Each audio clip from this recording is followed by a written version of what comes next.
The North had always been a hard land, but the morning Jon Snow truly became its ruler, the cold felt different.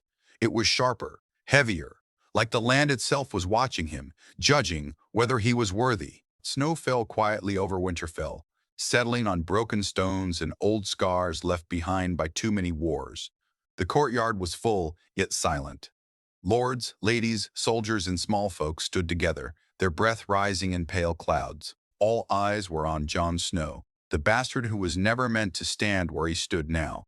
He wore black no longer. The cloak on his shoulders was gray trimmed with white fur, heavy with the weight of expectation. He could feel it pressing down on him, reminding him that ruling was not the same as fighting. He missed the simplicity of a sword in his hand. A blade did not argue. People did. They called him king in the north, some with pride, others with doubt, carefully hidden behind stiff bows. Jon saw it all. The way Lord Glover's jaw tightened. The way Lady Mormont stared without fear, daring him to fail. The north was loyal, but it was not kind. It remembered weakness. It punished hesitation. As the words of fealty were spoken, Jon's mind drifted, unwanted memories rising like ghosts. He remembered standing in this same place as a boy, watching true-born Stark children train while he stood to the side. He remembered the looks, the whispers, the unspoken reminder that he did not fully belong. Now, those same people bent the knee to him, and the irony tasted bitter. When the last vow was spoken, silence returned. All waited for him to speak. Jon opened his mouth, then closed it again. He had practiced words in his head, strong words, noble words.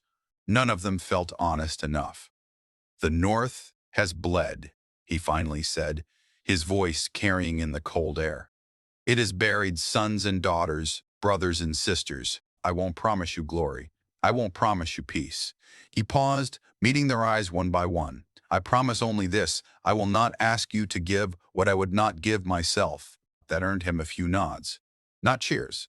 The North did not give its trust easily. After the crowd slowly dispersed, Jon retreated into Winterfell's great hall. The fires burned low, struggling against the cold stone walls. Sansa stood near the high table, watching him with that familiar, sharp look that made him feel like a boy again. She had been the better ruler, he knew it. She understood politics, understood people. The lords respected her. Some of them feared her. Jon had never been good at either. "You should have promised them strength," she said quietly once they were alone. "The North needs certainty." Jon exhaled. "The North needs honesty." Too many kings promised strength and delivered graves. Sansa studied him, her face unreadable. "They will test you," she said. "Soon, they still see you as Ned Stark's bastard who stumbled into power." Jon looked down at the table, at the carved direwolf worn smooth by generations of Stark hands. "Let them test me." But deep down, doubt stirred. He had faced death itself and come back. He had fought wildlings, traitors, and monsters from the long night. Yet ruling his own people felt more dangerous than any battle. A sword could kill a man. A bad decision could doom thousands. That night, Jon walked the battlements alone. The wind howled like a living thing, carrying with it the endless white of the north. Somewhere beyond the wall, threats still stirred. Somewhere to the south, queens and kings played their games, already wondering how long the new king in the north would last. Jon rested his hands on the cold stone and looked out into the darkness. He had not wanted this crown, but the North had chosen him. And whether they loved him or doubted him, he would not abandon them, because for the first time in his life, Jon Snow was not fighting to prove he belonged.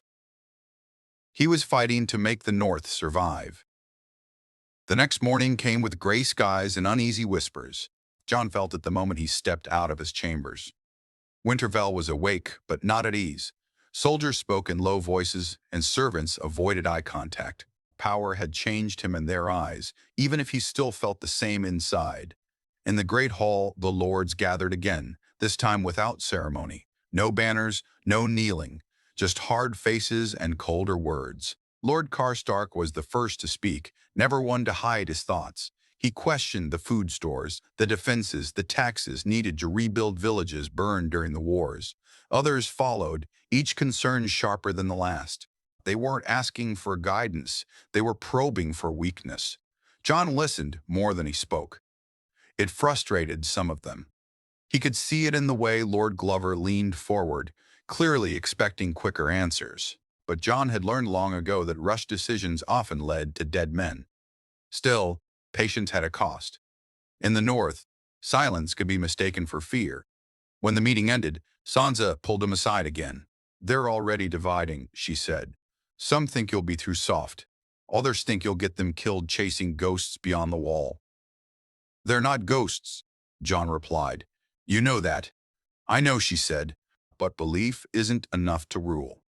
Perception matters." Her words stayed with him long after she left. That afternoon, Jon rode out with a small escort to inspect nearby villages. He wanted to see the damage himself, not hear about it through polite reports. Burned homes, empty fields, shallow graves marked by simple stones. People knelt when they saw him, some with hope, others with quiet anger. A king could not bring back the dead. All he could offer was tomorrow. An old man approached him near a ruined mill. His hands shook, not from fear, but from cold and exhaustion. "My sons died for the Starks," he said plainly. "For Robb, for you." He looked Jon straight in the eye. "Don't make it mean nothing." Jon swallowed. "I won't," he said, and for the first time that day, he meant it without doubt. That night, ravens arrived. Messages from the south spoke of shifting alliances, of a queen gathering strength, of wars not yet finished. The north was being watched, measured, judged. Some wondered how long before the new king bent the knee. Others hoped he would refuse and burn for it. Jon stood over the map of the north, candles flickering around him. Every marker represented people, lives, choices he would have to make. He realized then that ruling wasn't about being loved or feared. It was about being responsible when no answer felt right. Days later, the test came. A group of northern lords refused a new levy for rebuilding defenses along the coast. They claimed their lands were already ruined, their people starving. Jon knew some of them spoke truth. He also knew others were hiding grain, waiting to see how strong his rule really was. He could force them. He had the authority. But force would fracture the north when unity mattered most. So Jon did something unexpected. He ordered the Winterfell stores opened. Food was sent to the neediest villages first, including lands owned by lords who had spoken against him. He also sent word that any house proven to be hoarding supplies would lose their right to rule their lands. The response was mixed. Some called it mercy. Others whispered that it was weakness disguised as kindness. But among the small folk, something changed. They began to talk, not about titles or blood, but about a king who remembered hunger, who had once stood where they stood. Still, not everyone was convinced. One night, a knife found its way into Jon's chambers. It missed his heart by inches, stopped only by a reflex honed through years of battle. The assassin died before he could speak. No sigil, no message, just a warning, written in blood. Sansa stood beside Jon as the body was taken away. "This is only the beginning," she said quietly. Jon looked at the stained floor, at how close death had come again. "I know," he replied, "and that's why I won't rule from behind walls." The North had chosen him.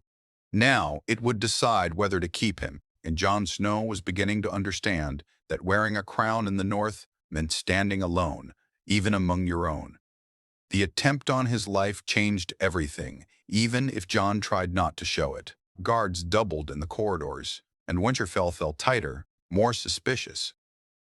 Every shadow seemed to hold a question. Jon hated it. He had lived among brothers at the wall, among wildlings who told you to your face if they meant to kill you. This quiet danger, this smiling doubt felt worse. Instead of retreating, Jon rode out again, this time farther north. He wanted the lords and the people to see him, not just hear rumors whispered in halls. Some advised against it. They reminded him he was a king now, not a ranger. Jon ignored them. A king who hid was already losing. In the hill country, he met farmers trying to plant in frozen ground, knowing most of it would fail. In the forest, he spoke with hunters who said strange things were stirring again.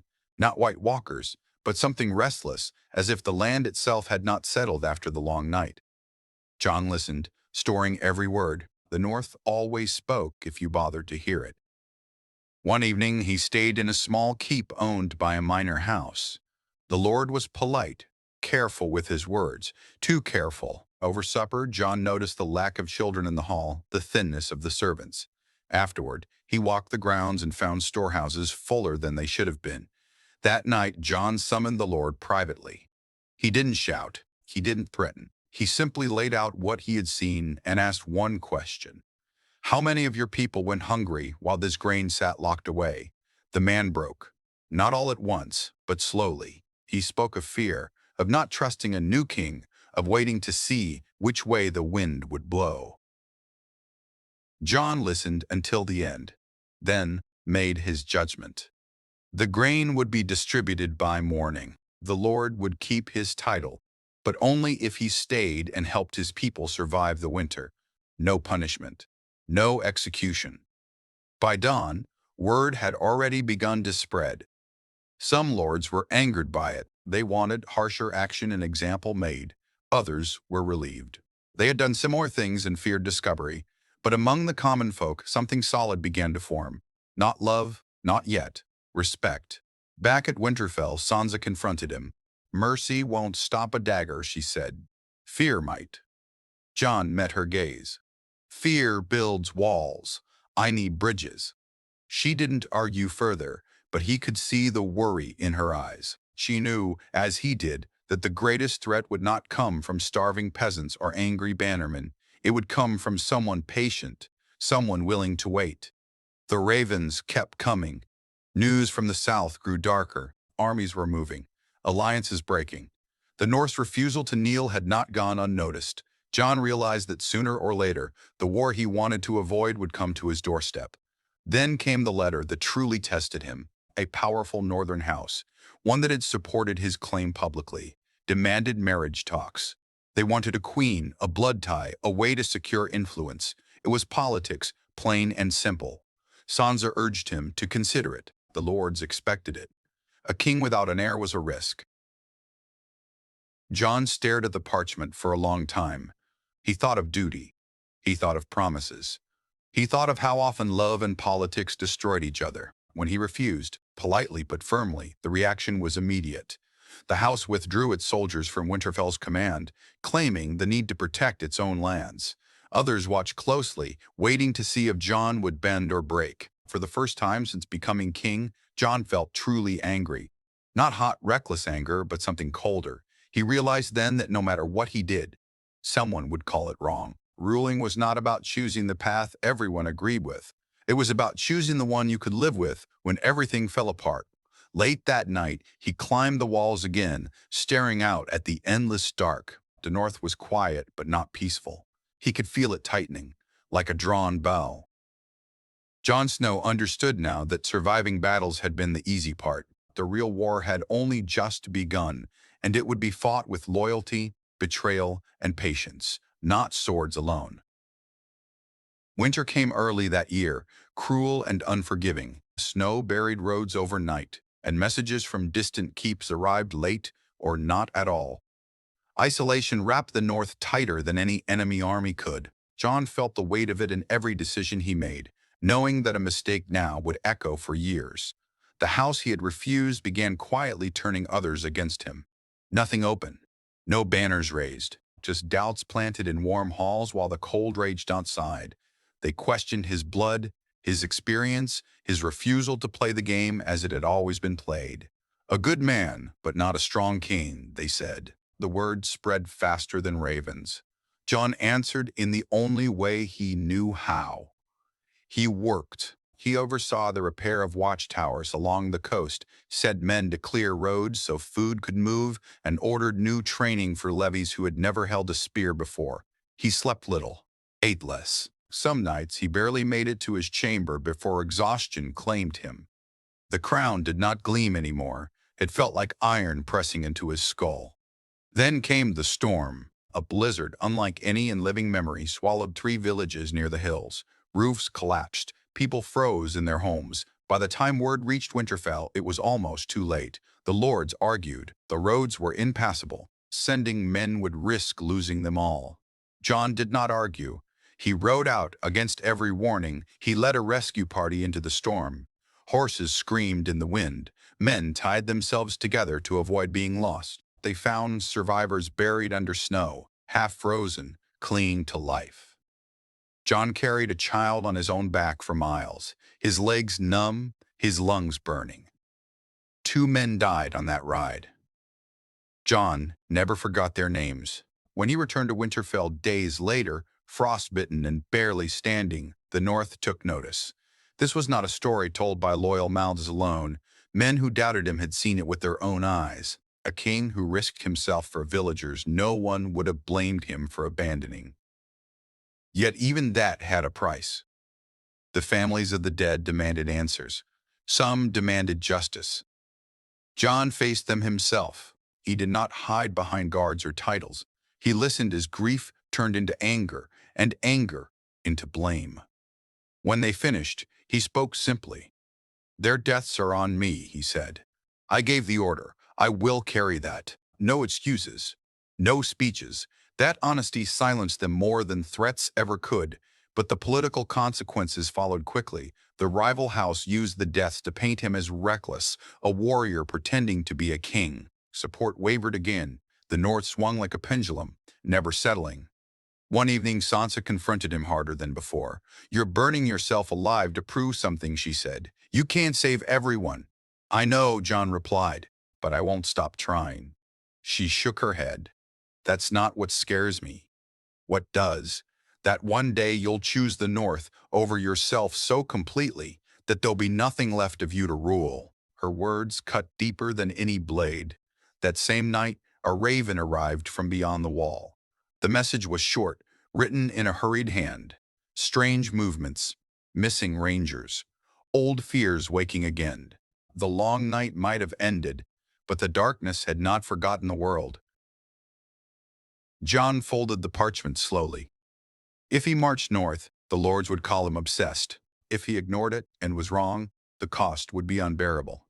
For the first time since taking the crown, Jon hesitated, and in that hesitation, the North held its breath, waiting to see whether its king would remain the man he trusted himself to be, or become the ruler others demanded.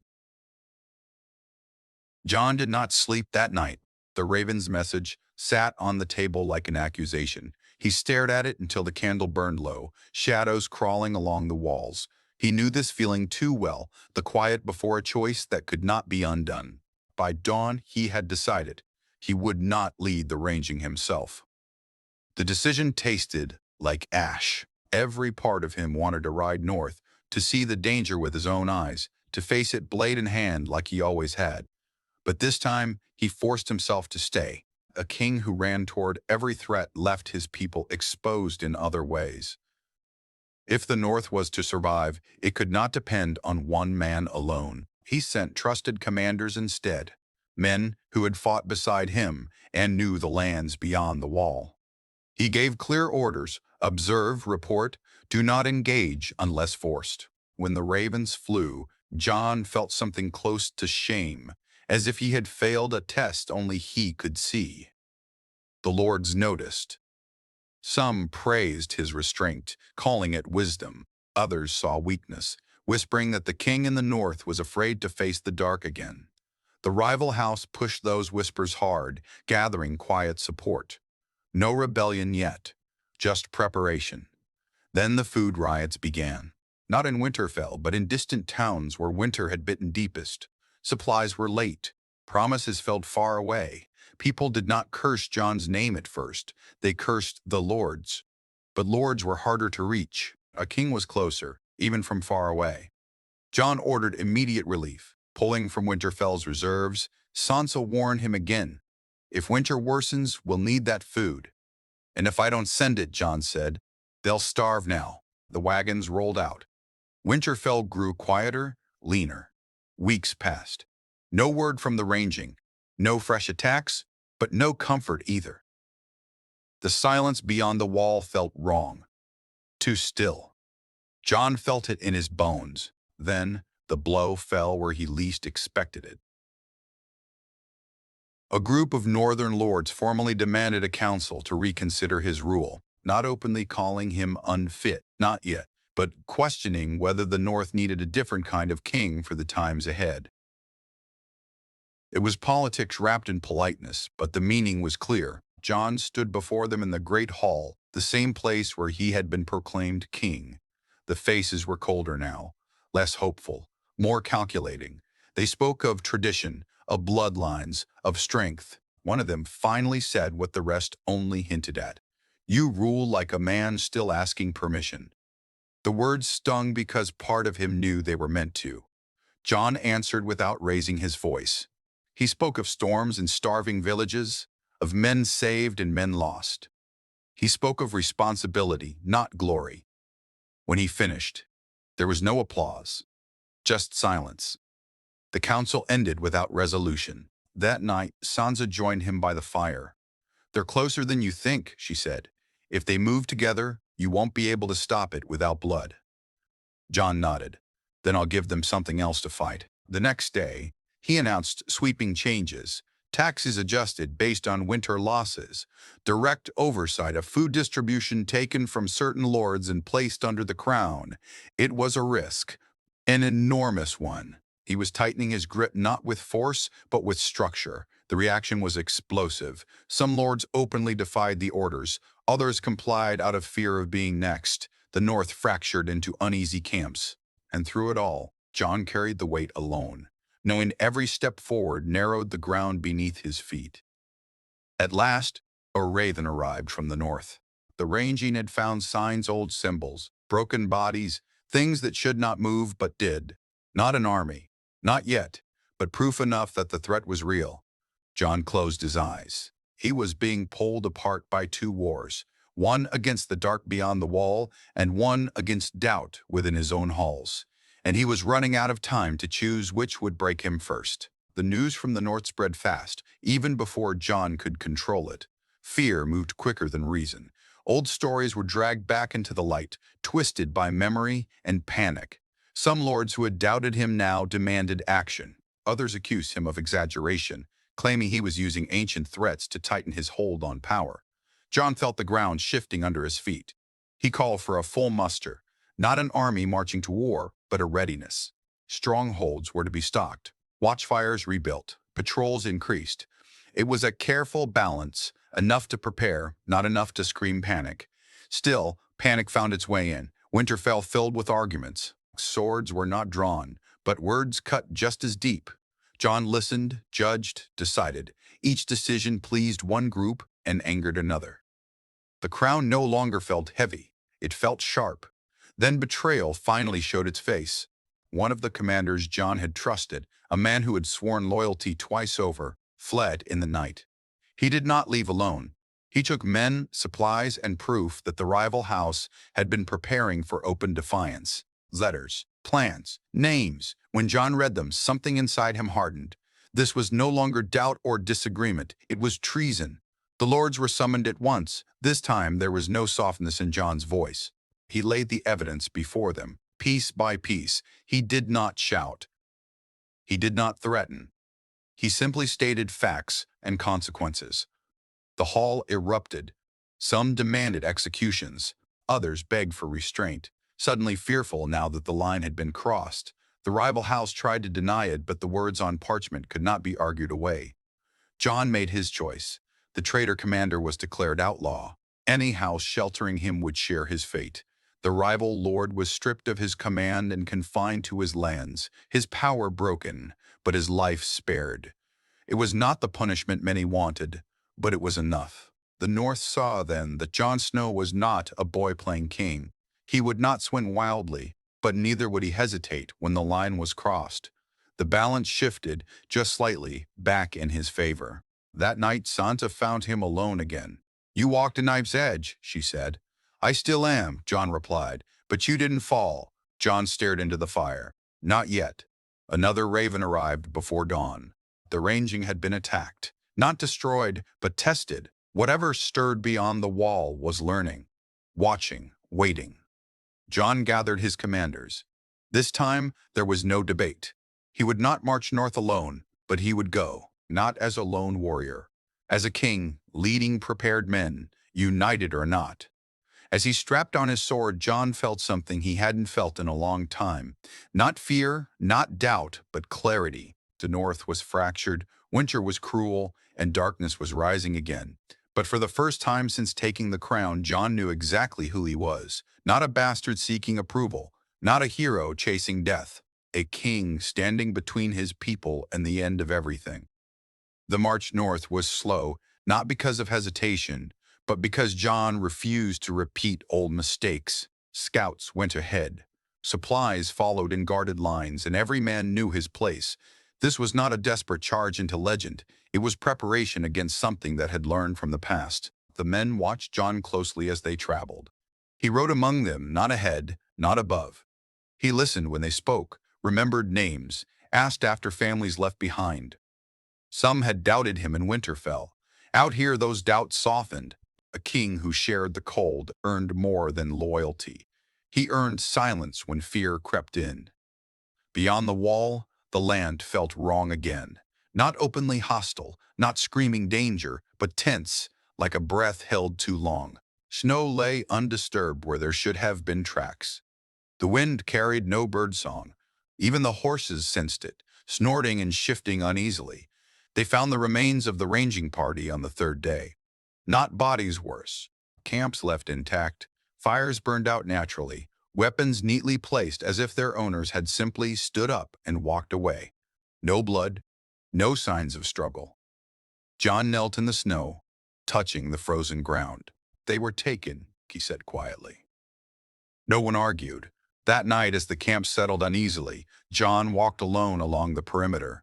The weight of command pressed down on him harder than armor ever had. If he failed here, the North would not get another chance. There would be no politics left to argue over, no crowns to fight for. A horn sounded just before dawn. Not the long call of warning, but a single sharp note too close. Chaos threatened to rise, but Jon's voice cut through it. Orders were given, shields raised, formations locked, shapes moved at the edge of sight, not charging, not attacking, watching, testing. When the first one stepped into the light, the men stiffened. It was wrong in a way that went beyond fear. Pale, cracked skin stretched over something that had once been human. Its eyes reflected the torchlight without warmth. It did not snarl or roar. It simply stood there, as if waiting for permission. Jon stepped forward before anyone could stop him. "Hold," he commanded. The thing tilted its head. For a heartbeat, Jon felt the strange certainty that it recognized him, not as prey, as something else. Then it smiled. The attack came fast after that.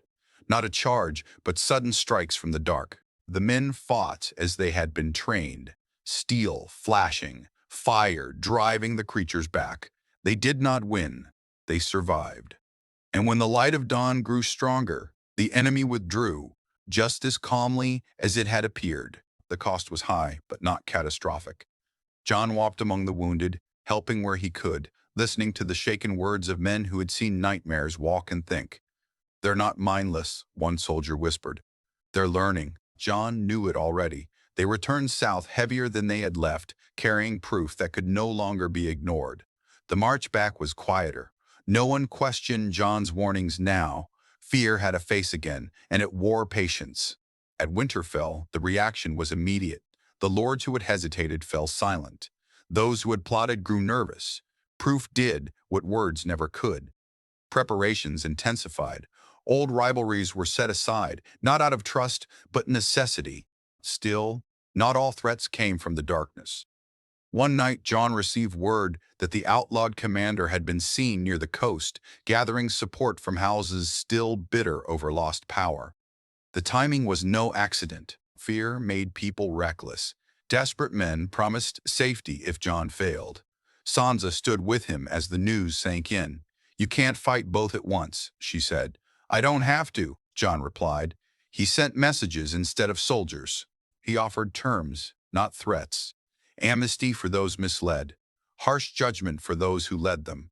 The North, exhausted by war and winter, chose survival over pride. The rebellion collapsed before it could rise. In the days that followed, something shifted. Jon noticed it in the way people spoke to him, not carefully, not boldly, but honestly. He was no longer just the man they argued about. He was the one making the hard choices when no good ones existed. Late one evening, Jon stood again on Winterfell's walls. The wind was cold, familiar. The north stretched out before him, scarred but standing. He knew the war ahead would be worse than anything they had faced. He knew he would lose more people.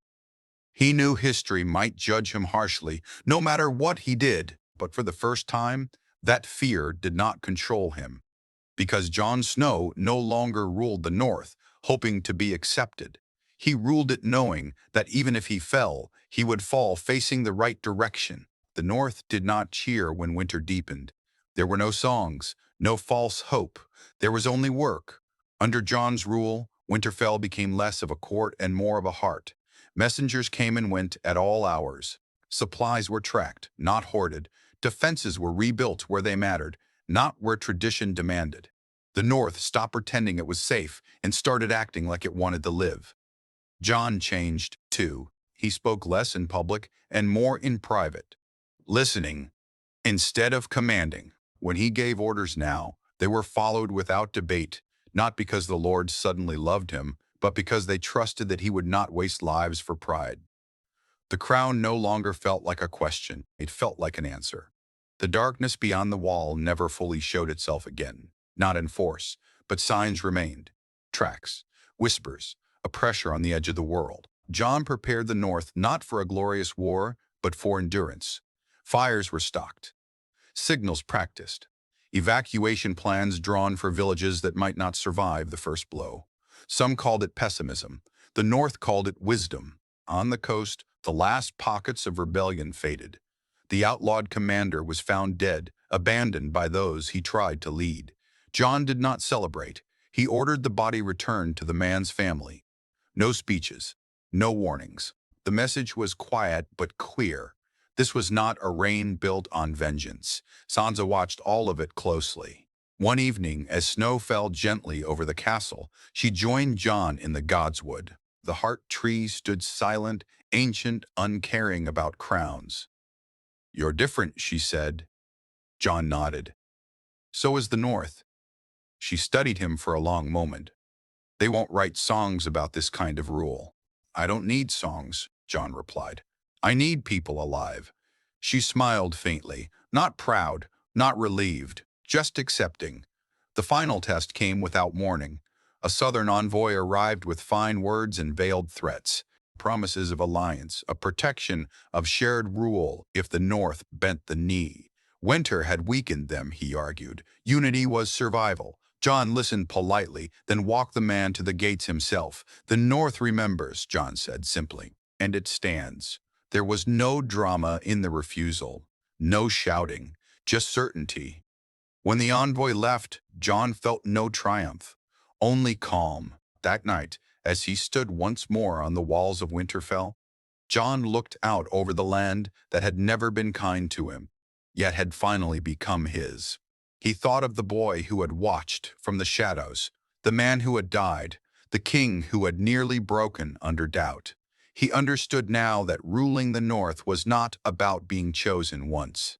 It was about choosing it every day, choosing to stay when leaving would be easier, choosing mercy when cruelty would be simpler, choosing responsibility when glory tempted hardest. The wind howled, carrying the promise of harder days ahead. Jon welcomed it, because if the end came again, it would not find the North divided, uncertain, or waiting for someone else to lead. It would find a people hardened by truth, and a king who never wanted the crown but wore it better than anyone ever could.